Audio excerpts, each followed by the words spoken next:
Good morning, students. In the previous classes, we have done chapter 2 motion till speed and velocity. We have covered till speed and velocity, the different say uniform speed, non-uniform speed, then uniform velocity, non-uniform velocity, everything. Then displacement, distance, everything we have covered. So only the portion which is left is mass and weight. You have a basic concept from class 6. What is mass? Mass is the quantity of matter present in an object, right? So basically when we say that, say I am going to buy 2 kg of something, 2 kg rice. So by that we, in practical life, we use that kg term with weight. But actually in physics that kg goes with mass. Because by that we means 2 kg mass of anything. Okay? Because weight has a different meaning. Weight is actually a force. Weight is actually a force. What type of force? With which the earth will pull an object towards its center. If I just throw this pen and I'm just leaving the pen, okay, I'm not trying this now because it will fall down. So you just try at home. Obviously you know this. If I just throw this above, it will automatically fall down, right? How is it falling down then? That means the earth, there is some force which the earth is exerting. There is something by which the earth is pulling the marker towards the ground, towards its center. That is known as gravity. Or the pull of earth, simply.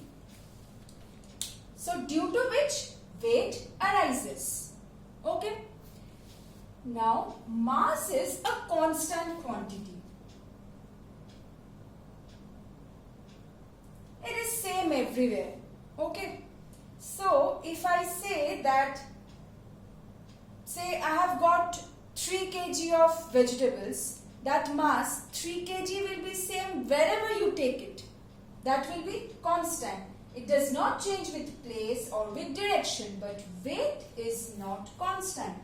Weight changes.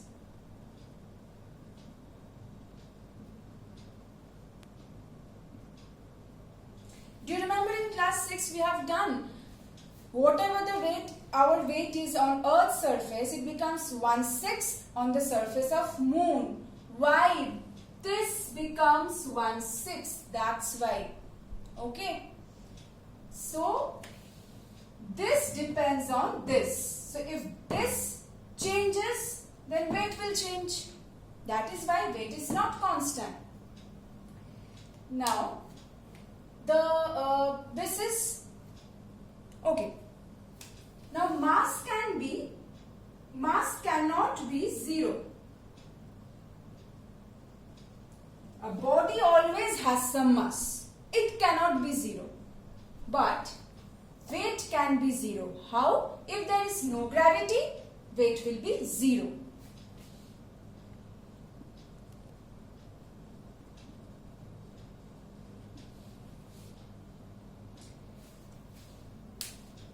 Now let's come to the units.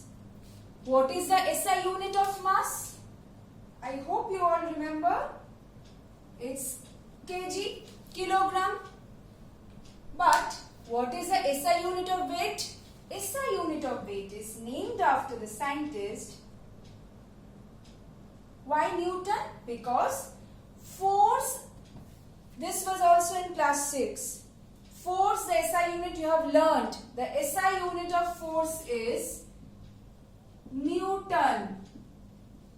Now if weight is a kind of force actually, then it will also have the same SI unit, Newton, or this is the SI unit.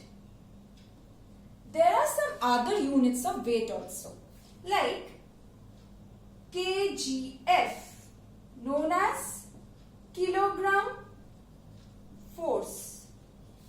What does it mean? It means that, say if I say 1 kgf, it means that the earth is attracting a body of mass 1 kg, that is basically the force by which the earth is attracting a body of mass 1 kg towards its center.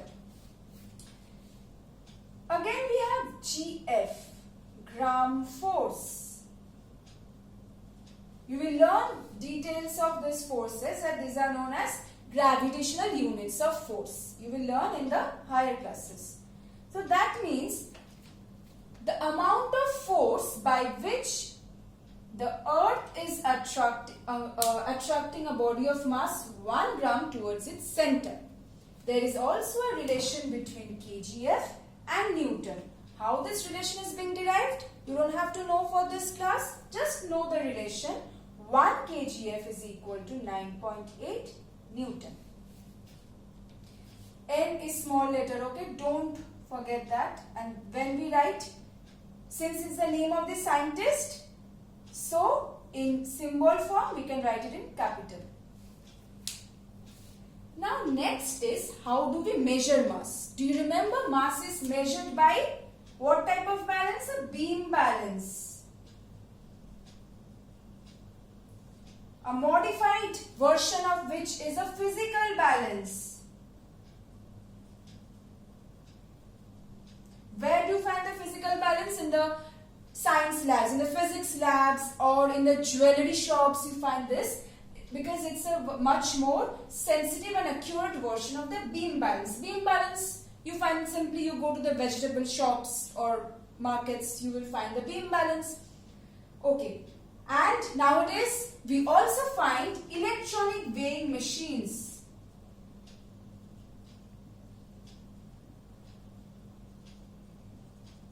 They give us, you put some weight on it, so basically you put some object on it, it will show the mass on the screen. Say 10 kg, 50 kg, 40 kg, it will show on the LED screen. And then how do we measure weight? Weight is measured by a spring balance. A spring balance. Let's see how the spring balance works. You just have a very small bit of, you just have to get hold of a small bit of knowledge about the spring balance, okay? So this is the basic structure of a spring balance. So can you see the spring? It has got a pointer attached to it. This is a spring which has got a pointer attached to it. Now, these are the readings. The readings I have not mentioned. Here the readings are written like, for example, say 10, 20, 30 in Newton, or in this side some other unit may be there, values in other unit. Okay, this is a hook by which you are suspending the load. Load means the object basically whose weight we want to measure. Now, when there is no load, the spring was, say, in this mark 30. Now, when I am suspending the load with the hook, what will happen? Due to the weight of this load, what will happen? The spring, it will stretch down and the pointer will move down. So we can take the reading also from there. So this basically the spring balance, it works on this principle. You just have to know the principle of the spring balance.